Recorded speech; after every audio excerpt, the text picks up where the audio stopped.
You're going to be the best you can be. And that's what life's all about. Just trying to be the best you can be. That's our goal. Woo. Great advice. And Dr. Nick, what would you love to add to that? Because we talk about personal and professional success and how that success, again, isn't linear. And just because we could see somebody else succeed, we don't know the journey and the struggle that led behind there. So, what were some of the points that you might want to add to what Rick shared, but also some of the context that's in the book? Yeah, no, I think personal success is very, very individualized. They were always trying to fight against the cookie cutter person, the cookie cutter world, because we're in this routine that nobody else really questions. And then that routine makes us so average. We never ever focus on what we can do and how we can achieve and how we can contribute to the world. And we have to really focus on ourselves. So what is that one unique thing that we, it's like this game, like go to this school and this college and achieve these scores and do this and go to this profession and it's just this cookie cutter role, but it doesn't really accentuate who we are. We don't look inside and say, there's something really unique about us. I think that's a very important thing to do is that self reflection. We all have trouble. We all have to go through obstacles and things like that. But when we realize what our passion is, and I always tell people, the one way you realize that is when you do it without getting paid. You know, you love it. During it at night, nobody's telling you to do it, and you just love it. This is something that I figured out, like day after day. I was just studying mental strength and thoughts and patterns. I was like, how is it that we can program computers and we can't program our mind? I love that.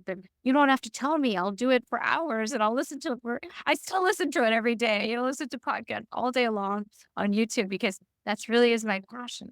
When you find your passion, it can be anything, and you can't look back. Nobody can stop you. That is the truth.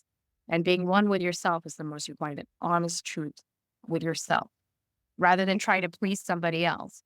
Another exercise you can do is not only just think, okay, what is it that I love to do without getting paid? The other thing is if I were to die tomorrow or die in a week, am I doing what I really want?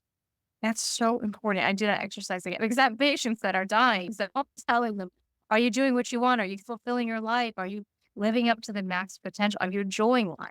Is it full of joy? I love Well, that. and one other thing, that successful people, when success comes in many shapes and sizes, it's not just monetary. They are the hardest workers on planet Earth. Very true. And listen, hard work is never gonna, everybody wants a shortcut. You get what you deserve. If you work hard, you're gonna feel like you're hardly working. It's very important that everybody understand it. You gotta work hard. You can work smarter and you can work better, but you have to try to out the other person.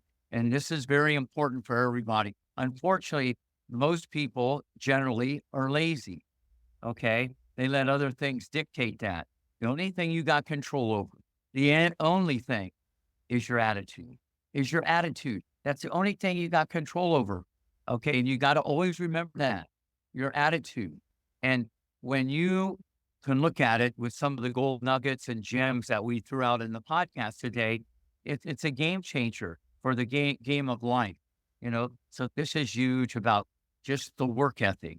I've never heard anybody that was the best in anything and say, I just got lucky and here I am. No, I never heard that. They've worked so hard at one point and sure they can monetize it in other different ways and have other people assist. They still work. It's just they never retire. They just want to, it's because they love it so much and it's a part of them. So everybody has to understand there's no shortcuts. I would love that. So there's no shortcuts. I love that because we can. Have you ever seen anybody with a perfect body who's not eating perfectly and exercise? No, but humans, we all want the quick fix. Who can achieve a perfect body without exercise or diet? Not possible, right? Same thing with mental strength. It's not possible without working at it. And it's not possible with anything. It's kind of life and any sort of success. Everybody wants the easy way, but there is no easy way, unfortunately. And so that's why this book is really important. I get up every day at 2:00. I have 4 yogurts. I have 4 waters. I run a half mile. I pet my cat. I come up here in the office. I return all the email. I get everything ready from a business point of view. And I'm usually on the court at 5:00, changing lives, not just strokes. 7 days a week, 50 hours, and still do is at age 69 because I have the passion, the drive. I love it. I have a gift to extract greatness from others. I was put out here not just to show people how to serve, but to serve. I think it's important because I don't even have to do this. I want to do this. And I think that's really important. But along the way, there was zigging and zagging and up and down. It's not where you start, it's where you finish. People don't know, right? That's amazing. Like how there are a couple of things about you that's so amazing. I think, but you just eat. I was telling my patients today that you eat like 5 items every day for 30 years, the same thing. Recommend that to people. I'm not No, remotely your health and your body your, everything. You're just so much takes so much mind control to eat. that's true. Stuff and sight and I think the thread very good very She was a bodybuilder. She can relate. You can relate to what I'm saying. yeah, very disciplined. Yeah. But your whole life so And perhaps a whole other thing when we talk about mentor or coach or whatever, I lead by example. I haven't sat on a tennis court in 30 years. I lead by example. I still pick up the ball. So when you have kids under 18 or even anybody, they see that and that ripples onto the game of life. Forget their tennis game, the work ethic, the drive, the motivation. They might listen more to me than a parent, just because of those life lessons that are there every single day. Then if they have some ability and talent and hard work, greatness could be in the oven. I love that. Yeah. It's just about your discipline, the passion, the enthusiasm. And like you said, Rick, it's like you don't have to do this, but you get to do that. And that's something that is a gift that you get to give back to yourself because it's so fulfilling.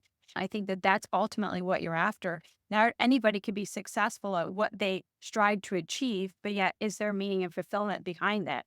And that's sometimes where we see a disconnect. And I think that you tackle this in the book as well about, having that attitude of gratitude and coming from a place of service. And that's, again, flipping the script. And it's the whole narrative of how you as an individual live and lead your life. Absolutely. So, as we wrap up today's conversation, I would love for you guys, if there's anything we did not talk about in the book or anything you want to definitely make note of, I'd love for you guys to have a moment to kind of close this up and, of course, tell our listeners how they could find this book, purchase the book, and follow along.